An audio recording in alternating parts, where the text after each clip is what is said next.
Préparez votre popcorn et tamisez les lumières. Nous vous proposons une virée nostalgique dans l'histoire néant du cinéma à Québec. De l'âge d'or des cinéparcs à la naissance des complexes modernes, voici l'évolution du grand écran entre 1970 et 1989. Le début des années 70, cinéparcs et films de genre. La décennie commence sous le signe du renouveau. On dit adieu aux classiques pour faire place aux modernes. 1970, une année douce amère. Les cinémas Impérial et Princess ferment leurs portes, tout comme le Lariet. Mais le 23 juillet, l'histoire s'écrit avec l'ouverture du tout premier cinéparc de la région, le Cinéparc de la Colline. 1971, place à l'audace avec l'ouverture du Midi-Minuit. Propriété de Cinema Investments, l'endroit se spécialisait dans le cinéma pour adultes et les films d'exploitation. 1972, c'est la fièvre des cinéparcs.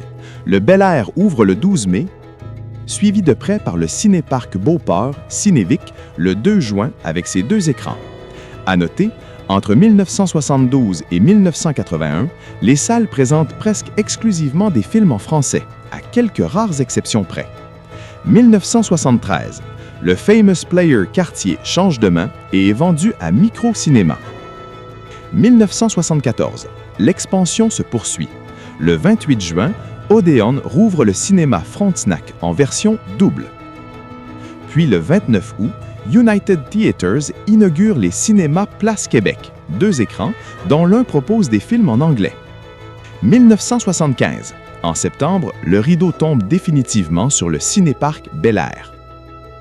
La fin des années 70, nouveau départ et triplé.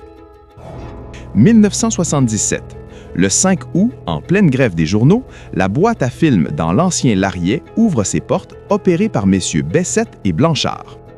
1979, une année de croissance massive. Les cinémas de la place Sainte-Foy passent à 3 écrans et le 8 juin, le Cinéparc de la Colline ajoute son 2e écran. Le 9 novembre, France Film transforme le cinéma de Paris en un complexe de 3 salles. Triste fin pour le quartier qui ferme ses portes cette année-là. Les années 80, technologie THX et méga complexe.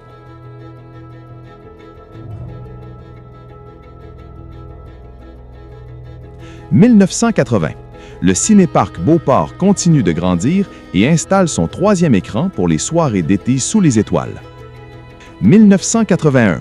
United Theatres ferme l'Empire, mais contre-attaque le 19 août avec l'ouverture monumentale des cinémas des Galeries de la Capitale, 4 écrans, dont l'un propose des films en anglais.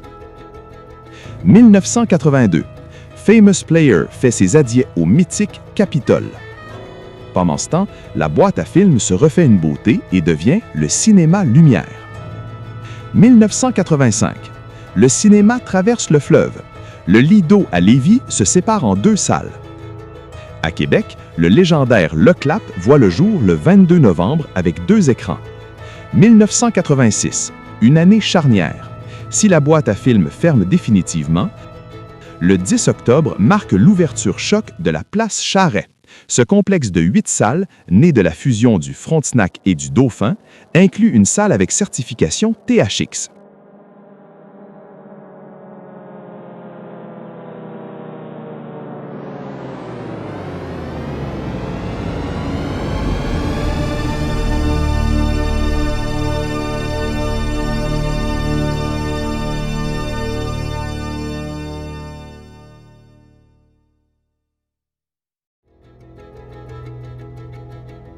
De son côté, le Clap passe à 3 écrans. 1987. Famous Player retire officiellement la bannière Cinémas Unis au Québec. C'est aussi la fin pour le cinéma canadien. 1989. Le 28 avril, le Lido à Lévis double encore sa capacité pour atteindre 4 écrans. Enfin, le cinéma de Paris bascule vers une programmation anglophone. Saviez-vous qu'à cette époque, les cinémas de Paris, de Montréal et de Québec présentaient tous 2 des films en anglais?